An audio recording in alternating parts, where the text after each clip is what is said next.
4 নম্বর আলোচনা, আমি আলোচনা খুব বেশি লম্বা করবো না, আর একটু শেষ করে দেবো, অনেক বড় বড় মেহমান আসছে, আমি আসলে খুব ছোট মানুষ। 4 নম্বর আলোচনা হচ্ছে যে লম্বা সময় ধরে সিজদা করা। নামাজ পড়েন কারা কারা? আমরা সবাই নামাজ পড়ার চেষ্টা করি। নামাজের মধ্যে সিজদা করেন কারা কারা? আমরা সবাই সিজদা করি। কত সেকেন্ড ধরে সিজদা করেন বলেন তো?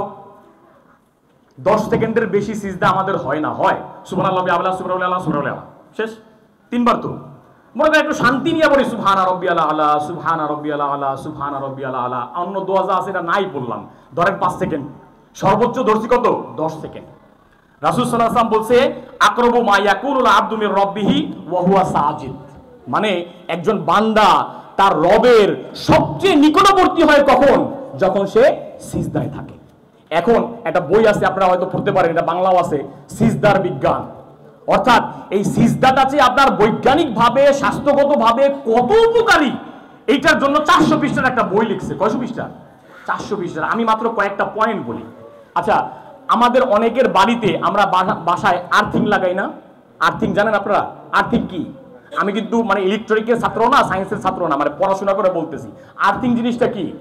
মানে বাসায় কারেন্টের ভোল্টেজ, অতিরিক্ত ভোল্টেজের চাপ কমানোর জন্য আমরা একটা তার নিয়ে মাটির মধ্যে দিয়ে দিই, যাতে অতিরিক্ত ভোল্টেজটা কি হয়ে যায়? মাটিতে চলে যায়। এটা দেখছেন অনেকে আপনারা? মানে এখানে দেখেন নাই কে কে এরকম জিনিস? এটা আগে অনেক জায়গায় ছিল, ঠিক না? এইটাকে বলা হয় আর্থিং। সিজদার যে 6টা বৈজ্ঞানিক উপকারিতা আছে, এর মধ্যে সবচেয়ে বড় উপকারিতা হচ্ছে এই সিজদা যখন আপনি আপনার এই কপাল, আচ্ছা কপাল যে আমাদের এই যে মস্তিষ্ক, এই মস্তিষ্ককে বিজ্ঞানীরা 6টা ভাগে ভাগ করছে। কয়টা ভাগে? 6টা ভাগে ভাগ করছে। এর মধ্যে একটা হচ্ছে ফ্রন্টাল লোব বলে এটাকে ইংরেজিতে। ফ্রন্টাল লোব মানে হচ্ছে আপনার আবেগ, অনুভূতি, সিদ্ধান্ত, বিবেক, এই যে জিনিসগুলো আমরা বলি, এটা মানুষের মস্তিষ্কের এই ফ্রন্টাল লোবে থাকে। এখন আপনি যখন অনেক বেশি প্রেসারে থাকবেন, অনেক বেশি ডিপ্রেশনে থাকবেন, অনেক বেশি চাপে থাকবেন, তখন আপনার এই ফ্রন্টাল লোবটা কি হয়ে যাবে? ভারী হয়ে যাবে। তো বিজ্ঞানীরা বলছে যখন একজন মানুষ সিজদার মধ্যে গিয়া, তারা প্রথম গবেষণার মধ্যে সিজদা শব্দটা বলে নাই, তারা বলছে যে মাটির সাথে মাথা লাগানো। পরে গিয়ে দেখছে যে এইটা সিজদা ছাড়া আর কিচ্ছু না। কারণ আপনি দেখবেন কোন ধর্মে এই সিজদার জায়গা নাই। আছে? ইসলাম ছাড়া কোন ধর্মে কিন্তু সিজদা নাই এরকম। তো যখন আপনি এই মাটির সাথে এই মাথাটা লাগাবেন, তখন আপনার গোটা শরীরের মধ্যে যত এই অতিরিক্ত ভোল্টেজ থাকবে, এই অতিরিক্তটা ভোল্টেজটা আর্থিং হয়ে মাটির সাথে মিশে যাবে। একবারও সুবহানাল্লাহ বলেন আপনারা? এটা সুবহানাল্লাহ বলার মতো কাহিনী না।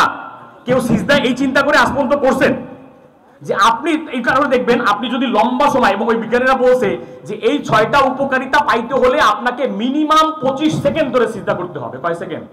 25 সেকেন্ড। আমাদের অনেক বড় বড় মসজিদে নামাজ পড়ে দেখছি আলহামদুলিল্লাহ 10 সেকেন্ড 12 সেকেন্ডের বেশি সিজদা হয় না। হ্যাঁ, এই ক্ষেত্রে আবার একটা কথা আছে, ফুকায়ে কেরাম বলছে যে ফরজ নামাজের ক্ষেত্রে এই সমস্ত লম্বা সিজদা না করাই ভালো, কারণ অনেক রোগী থাকতে পারে, অসুস্থ থাকতে পারে, বয়োবৃদ্ধ থাকতে পারে। এই সমস্ত ক্ষেত্রে নফল নামাজের ক্ষেত্রে কি আমরা কি করব? লম্বা সিজদা করব, এবং সিজদার মধ্যে আল্লাহ রাব্বুল আলামিনের কাছে দোয়া করব। আচ্ছা, আপনাকে যদি বলা হয় যে আপনি ডক্টর ইউনূসের সাথে রাত্র 3টার সময় আপনি উপস্থিত হয়ে যা চাইবেন ডক্টর ইউনূস আপনাকে দিবে, এটা যদি আপনাকে বলা হয়, তাহলে এখানে একজন মানুষও আছেন যে 3টার সময় যাওয়া মিস করবেন? আমি তো করবো না ভাই, আমি আপনাদের মতো এরকম বুজুর্গ না, আল্লাহর ওলি না। মিস করবেন কেউ? এখন আল্লাহ রাব্বুল আলামিন যখন আপনাকে বলে যে বান্দা তুমি আমার কাছ থেকে যদি কিছু চাইতে চাও, আমার কাছ থেকে যদি কিছু পাইতে চাও, তাহলে তুমি সিজদা করো। এই সিজদার সময় তুমি আমার সবচেয়ে নিকটে থাকবা।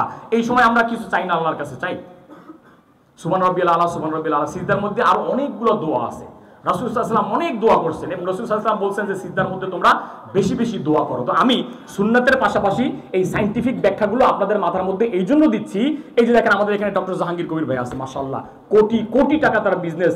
আপনি দেখেন ওনার এই যে লাইফস্টাইলগুলো খুঁজলে দেখবেন এর মধ্যে 95% ইসলাম। উনি যে থিওরিগুলো দেয়, উনি যে সিস্টেমগুলো দেয়, উনি যে পথ্যগুলো দেয়, ভাই তিব্বে নববী লেখা হয়েছে এখন থেকে আরো 500 বছর আগে। রাসূল সাল্লাল্লাহু আলাইহি ওয়াসাল্লামের চিকিৎসা পদ্ধতি, ওনার এই লাইফস্টাইলের সাথে ওই চিকিৎসা পদ্ধতি দেখবেন বেশিরভাগই মিল আছে। এখন উনি এইটাকে ওনার মতো করে বলতেছে, উনি একটা সুন্দর এসি কামরার মধ্যে বসে বলতেছে, এই জন্য আপনাদের ভালো লাগতেছে। হুজুর মসজিদের মিম্বারে বসে বলতেছে, এই কারণে মনে করছে দূর হুজুরে কি জানে সায়েন্স সম্পর্কে, হুজুর ডাক্তারি সম্পর্কে কি জানে। কিন্তু হুজুর যে আপনাকে চিকিৎসা পদ্ধতি দিয়ে গেছে, ওইটা পৃথিবীর সর্বশ্রেষ্ঠ পদ্ধতি। আচ্ছা, এই যে সিজদা নিয়ে আলোচনা করলাম, তো এখন থেকে সামনে আমরা যখন নামাজ পড়বো তখন আমরা 5 সেকেন্ড করে সিজদা করবো ইনশাআল্লাহ, নাকি? মিনিমাম আপনি এই যে 6টা, আমি মাত্র একটা আলোচনা করছি। সিজদা যাদের এই যে এটা কি কয় ব্রণ মেরু আছে, এই যে মেরুদণ্ড, যাদের মেরুদণ্ডে ব্যথা আছে, আপনি 10 দিন 30 সেকেন্ড করে সিজদা করে দেখেন, আপনার ব্যথা ভালো হয়ে যাবে। এরপর আরো একটা ব্যাখ্যা বলছে যে যখন মানুষ সিজদা করে ওই সিজদার সময় মানুষের যে খাদ্য মানে পাকস্থলী আছে, এই পাকস্থলী, লিভার, কিডনি এগুলো এমন একটা সিস্টেমে চলে আসে যার কারণে মানে পুরা পেটের মধ্যে থেকে কার্বন ডাই অক্সাইড বের হয়ে যায়। তো শরীর থেকে কার্বন ডাই অক্সাইড বের হওয়া ভালো নাকি ভিতরে থাকা ভালো? কার্বন ডাই অক্সাইড বের হয়ে যাওয়া ভালো। তাহলে সিজদার মাধ্যমে এরকম অসংখ্য স্বাস্থ্যগত উপকারিতা আছে। তো আমরা চেষ্টা করব জামাতের নামাজে কালকে গিয়ে আবার ইমাম সাহেবের সাথে মারামারি লাগাই দিয়েন না যে হুজুর বড় হুজুর তো শুনে আইছি 25 সেকেন্ডে সিজদা করতে হবে, সুতরাং আপনি 25 সেকেন্ড সিজদা করেন। হ্যাঁ, ইমাম সাহেব তার মতো যেটা করতেছে করবেন। আমি মাসলা তো বললাম যে ফুকাহ একরাম বলেছে যে ফরজ নামাজের ক্ষেত্রে দীর্ঘ না করা, এটা নফল নামাজের ক্ষেত্রে আপনি যখন নফল নামাজ পড়বেন তখন ভাই 5 মিনিট সিজদা করেন। সিজদার মধ্যে গিয়ে আপনি আল্লাহর কাছে যা চাইবেন 99 ভাগ আল্লাহ পূরণ করবে ইনশাআল্লাহ। আপনার যা চাওয়া আছে দুইটা সময়, আমি বলে দিই দুইটা সময়। একটা হচ্ছে দেখেন শেষ রাতে আল্লাহ রাব্বুল আলামিন শেষ রাতে দুনিয়ার নিকটতম আসমানে চলে আসেন, এসে ডাকতে থাকেন, বান্দা তোমার মধ্যে কার কোনো সমস্যা আছে আমার কাছে চাও, আমি সমস্যা পূরণ করে দেব। বান্দা তোমার মধ্যে কার রিজিক লাগবে তুমি আমার কাছে রিজিক চাও, আমি তোমার রিজিক দিয়ে দেব। আপনার আব্বা, একটা উদাহরণ দিয়ে মনে করেন কোন দেশের প্রেসিডেন্ট যদি আপনাকে ডাকে, আপনাকে বলে তুমি আসো তোমাকে যা চাবা তা দিয়ে দেব, সবাই আমরা যাব না? যাবেন আপনারা? সবাই যাবেন। তাহলে এই যে প্রেসিডেন্টের প্রেসিডেন্ট, ওই প্রেসিডেন্টের যে প্রেসিডেন্ট, সমস্ত প্রেসিডেন্টের যিনি ক্রিয়েটর, যিনি আল্লাহ সৃষ্টি, আর আপনি গিয়ে বলতেছেন যে আমি তো আল্লাহর কাছে চাই, আল্লাহ আমার কথা শুনে না। দোষ দিতেছেন কার? আল্লাহর দোষ। আল্লাহ যখন ডাকতে বলতেছে আপনি তখন ডাকতেছেন না, আল্লাহ যেভাবে ডাকতে বলতেছে আপনি সেইভাবে ডাকতেছেন না, আল্লাহ যখন ডাকতে বলতেছে আপনি তখন যাচ্ছেন না, আপনি যাচ্ছেন আমার মতো করে, আপনি যাচ্ছেন আপনার মতো করে। এখন আপনার মতো করে গেলে আল্লাহ যে শুনবে এটার কোনো সিউরিটি আছে? আল্লাহর কাছ থেকে শুনাইতে হলে আল্লাহর সময় যেতে হবে। সুতরাং বেশি বেশি তাহাজ্জুদের নামাজ পড়ার চেষ্টা করবেন, লম্বা লম্বা সিজদা করার চেষ্টা করবেন, সেই সিজদার মধ্যে আল্লাহর কাছে চাইবেন। আপনার চাওয়া পূরণ না হলে আমি সেটার গ্যারান্টি ইনশাআল্লাহ।